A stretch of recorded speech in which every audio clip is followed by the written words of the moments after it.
On Wednesday the 15th of May, it's the AGM for William Hill. Item 6 on the agenda is the re-election of Philip Bocock, the CEO, as director. I think shareholders should reject his re-election.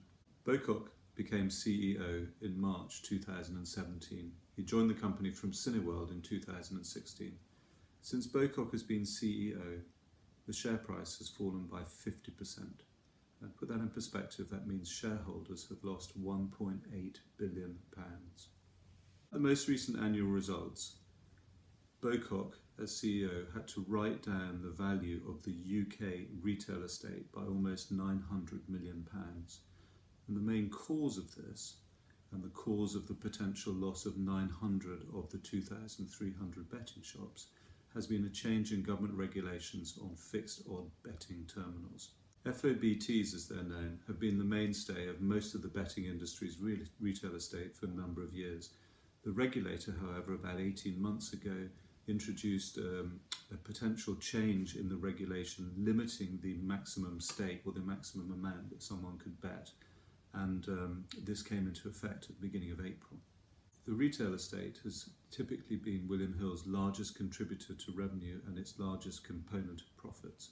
And for the last 12 months, as the negotiations with the regulator have been going on, all of the betting companies have known that there was going to be a very significant change in the maximum stake. The company, under the leadership of Bocock, have only recently begun to consider alternatives to the fixed odd betting terminal income stream. And in fact, one which was just about to be launched a few days ago had to be stopped by the regulator because it didn't adhere to the new, much stricter regulations on maximum betting. William Hill has a 27% market share of the UK retail market and a 15% share of the UK online market. The big push under Bocock has been to expand both online outside of the United Kingdom, and there have been recent acquisitions, but also by growing the business in the United States.